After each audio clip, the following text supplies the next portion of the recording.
Prostate cancer आजकल पुरुषों के बीच एक सामान्य स्वास्थ्य समस्या बन चुका है। अगर इसका सही समय पर इलाज किया जाए और सही डॉक्टरी मार्गदर्शन लिया जाए तो इसके गंभीर परिणामों से बचा जा सकता है। आज हमारे साथ प्रोस्टेट कैंसर के बारे में अधिक जानकारी देने के लिए मौजूद हैं देश के जाने माने यूरोलॉजिस्ट डॉक्टर सुब्रमण्यम, जो दिल्ली से हैं। Welcome doctor Subramaniam. सर, ये बताइए कि प्रोस्टेट कैंसर जो है, is it a common thing, is it very common?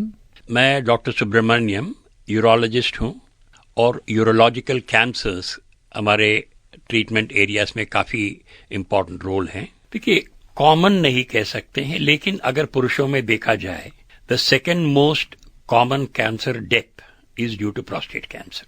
तो नंबर्स इतने ज्यादा नहीं होते हैं पूरे कम्युनिटी में, लेकिन ओवरऑल जो है in terms of number of cancers it becomes important. Sir, मुझे ये बताइए कि किन लोगों में प्रोस्टेट कैंसर की जो समस्या है वो होने की संभावना अधिक होती है? देखिए, बेसिकली प्रोस्टेट कैंसर एक ऐसी बीमारी है जो पुरुषों में होता है। ज्यादातर जो है लोग 50-60 साल के उम्र से ऊपर के लोग होते। यंग पीपल में बहुत कम होता है इसका चांसेस।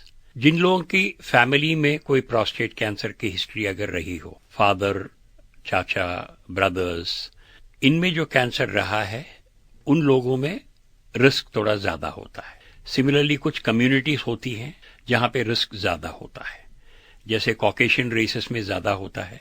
कंपैरेटिवली जो है एशिया में इंसिडेंस थोड़ा कम होता है। सर, प्रोस्टेट कैंसर के लक्षण क्या है?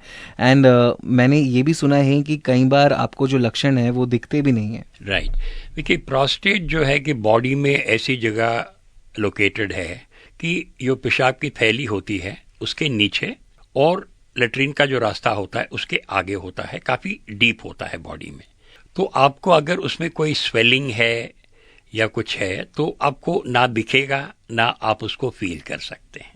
तो ज्यादातर जो प्रोस्टेट के प्रॉब्लम्स होती हैं यो यूरिन रिलेटेड प्रॉब्लम्स होती हैं।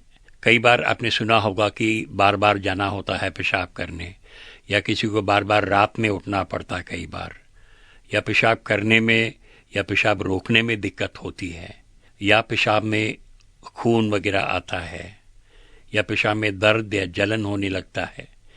तो ये कुछ कॉमन लक्षण हैं जो कैंसरस और नॉन कैंसरस प्रोस्टेट दोनों में हो सकती हैं।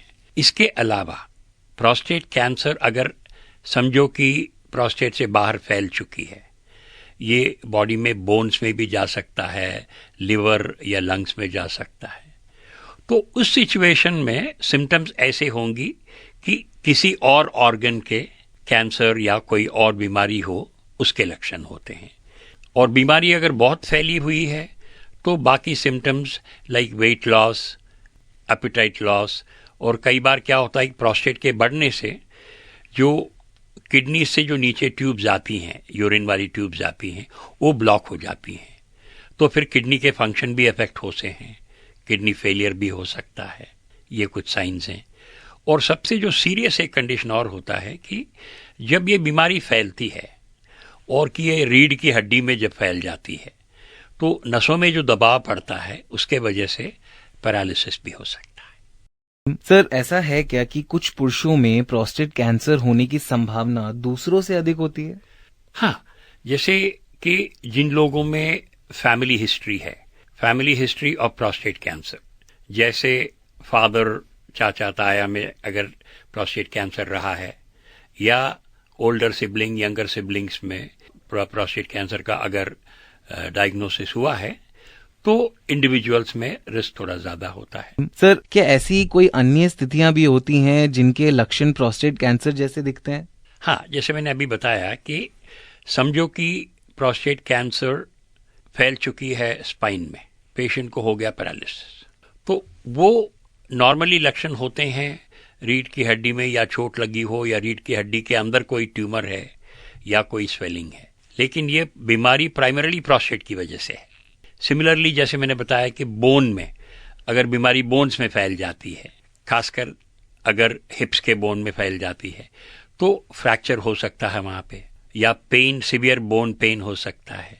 सिमिलरली पसलियों में कई बार ये बीमारी फैल जाती है तो पेन होता है चेस्ट में, रिब्स में, लेकिन बीमारी क्या है? प्रोस्टेट। सो ये हो सकता है, it can mimic many other conditions.